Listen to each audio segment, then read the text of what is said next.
Good morning, ladies and gentlemen. Eddie Marcus here again. It's Friday morning, about 3 o'clock. I was in the bed. I just got up watching something on social media and I saw something referencing,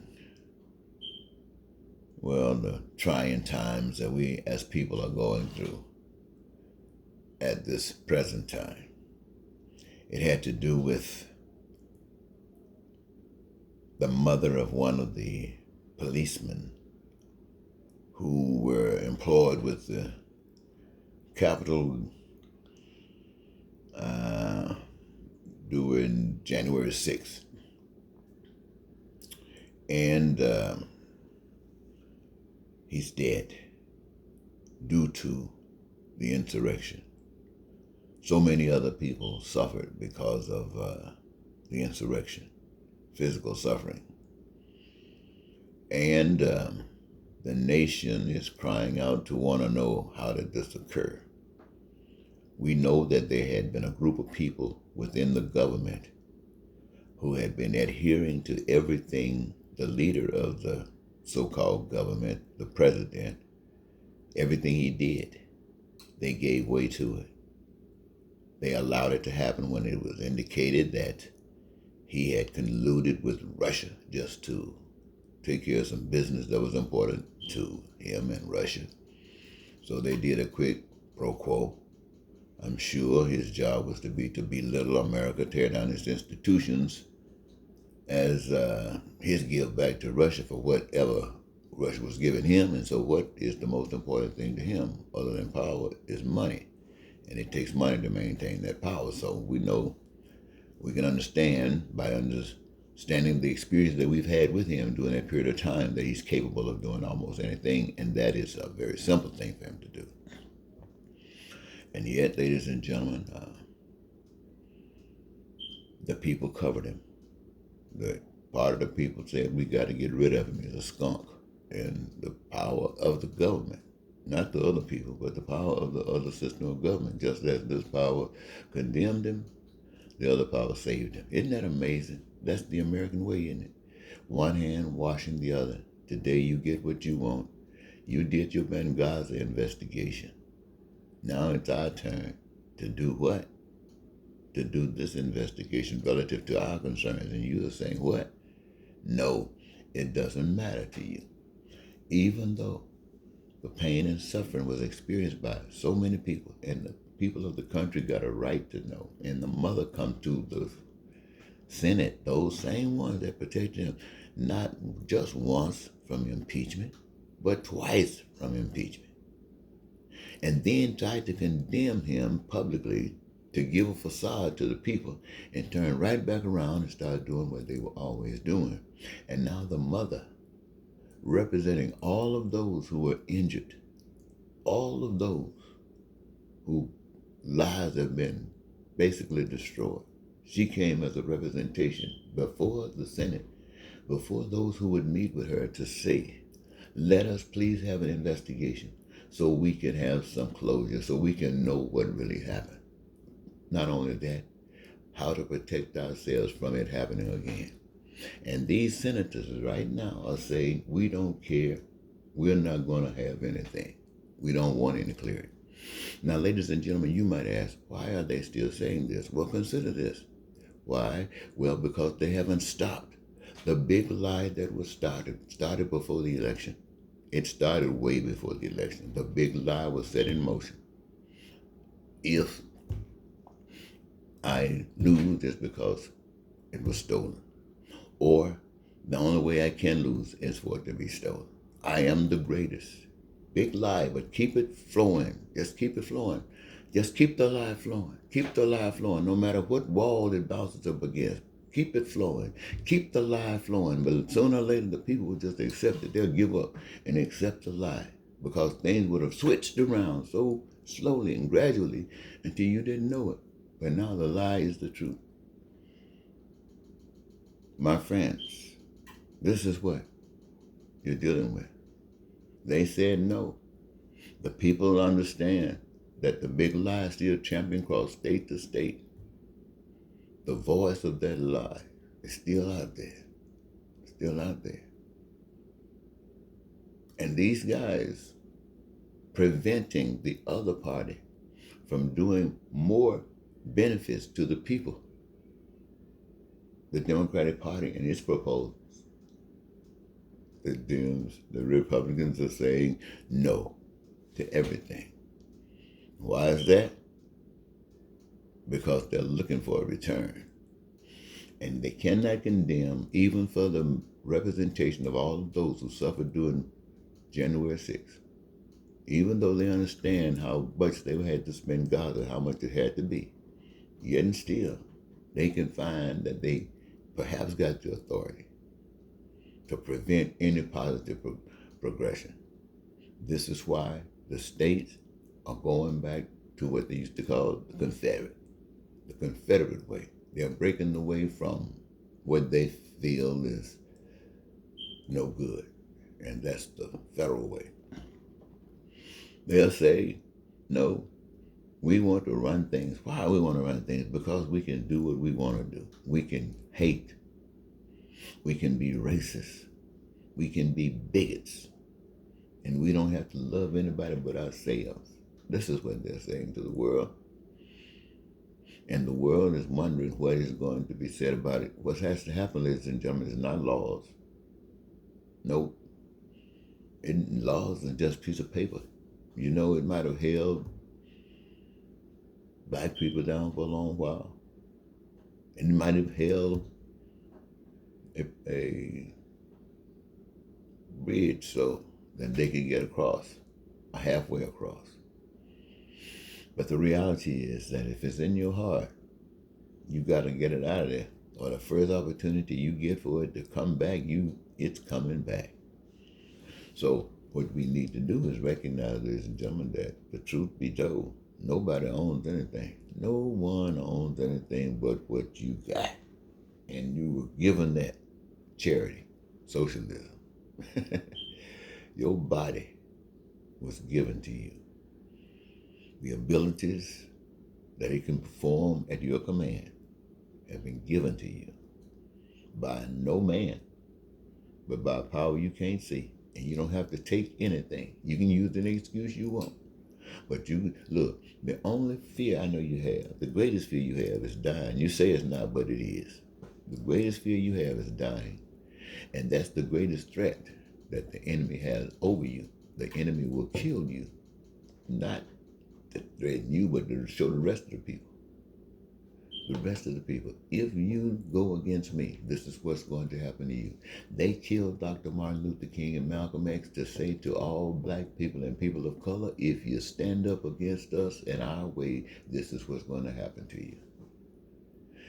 And everybody took a seat. They might have given them some handouts, you know. I'm not going to call it. I almost called their name, but I'm not going to call their name. They're still out there in the struggle, but they're not having any success. Let me call in a couple of them names. Andrew Young, he's still living. He was in the movement right there beside Dr. King. But he's still living. Oh, he's been hooked up in government, special man. What anything changed? No. Everything's still been the same. Think about Jesse Jackson. Jesse Jackson was standing strong. Operation Push, Operation Breadbasket, People United Save America, Rainbow Coalition. Going out, struggling, doing this thing. But did anything change? Everything is still the same. Black people still where they always been. Second-class citizens or less. Poor, living in the ghetto, being killed by cops, everything. Nothing changed. But they killed Dr. King and they killed Malcolm X. Why? Because things would have changed if they had lived. Things would have changed if they had lived because they were real. They weren't selling out for the money. They wasn't selling out for a 501c, so they have something legitimate to say that they're trying to help the people. And they're only doing what the system is allowing them to do to maintain itself. What do you think is happening with the Republican and the Democratic Party? All of this stuff switches, whack it, is just a game to keep everything the same. And I don't care how good it look from the Republican perspective. I don't care how good it look from the Democratic perspective. The end of the day is going to be the same. It's going to be the same or worse. You might get a step forward if you're lucky, but it's going to be the same.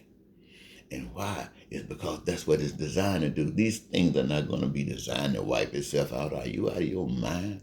No, that takes a miracle. And what is a miracle? A miracle is something that's being done when you won't do it. So, here's the key. They told the woman, I can't think of her name. In fact, I never knew her name. It's just that what she represented is what got me. To ask the American people, will you just tell us what happened? I think what they really want to know is how in the world did this system, how these Republicans and how this Steve Miller, whatever the guy's name was, always talking about how we're going to take over and just going to wield power down on you like you never heard before. We scaring you. We coming at you like a big bear.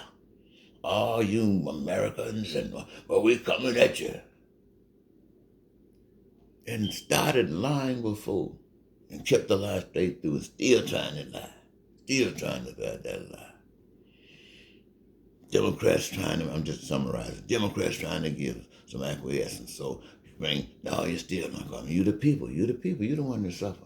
I ask you, if there are those of you who still got a heart, if there are those of you who still got some compassion, real stuff, empathy, stuff, who love the true God of love, I ask that if you have something to do with any of these senators that's standing up for lies, that's standing up for jive, that you do everything in your power to make sure that they never get into government. That means that they never get a chance to represent you. That means that you are not like this, and you stand up to make sure that the world knows that you are not like that. That means get these tuckies, or whatever you want to call them, get them out of government. I say that because it's so ugly. It just tears at the people who love God, tears at them to see this go take place. It's not going to change that much because the system will still try to find some way. And until you, the people, recognize that you as an individual want peace. I'm not talking about the world now. I'm talking about you as an individual. Until you realize that you want peace, that you want prosperity, that you want freedom, that you want joy, and you want your dreams to come true. Until you realize that.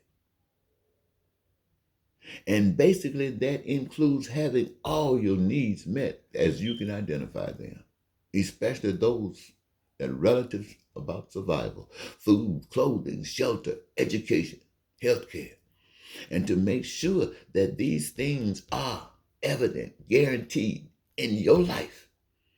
You contribute yourself the best way you know how, the way that gives you your greatest pleasure, to make sure that every last one of these things you just stated happen to you as an individual. Now, if that happens to every last one of you as an individual, that means all of you as individuals. Now, how in the world can that happen as all of you as individuals can come together and have your dreams met?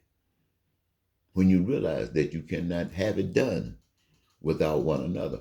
Because you trying to do that as an individual, wear your butt out. Taking care of your own food, taking care of your own clothing, taking care of your own education. It would wear your butt out. So you need one another to do what one another, each of us, contribute in this process. We guarantee by doing this that if we can be who we are, that we would actually, in our doing, cause a creation. And it itself would, from this point, would appear as a miracle because it would take away our problems. We wouldn't need to have following liars and cheaters and thieves and the like. So, ladies and gentlemen, I've shared a couple of things with you here tonight. It's nothing new. If you check any of my videos one way or another, you're going to find me coming back to an outcome just like this. So I want to thank you so very much. It's after 3 now. Well, and I'm going to conclude. But I do want you to know in my conclusion, if you don't care about everyone like you care about yourself, you will never understand how the truth can allow you to recognize that it is better to be out of this world, out of this society. And boy, now this is something that you have to think about when you say this to people who just don't want to hear it. But in order to have that wonderful life that I'm just shared with you, you got to be willing to know that it might be the end of your life at any moment. And you accept it because you recognize that your life is not wrapped up in what people can do to you. Your life is wrapped up in what your Creator is doing for you. And you'll be all right. Goodbye.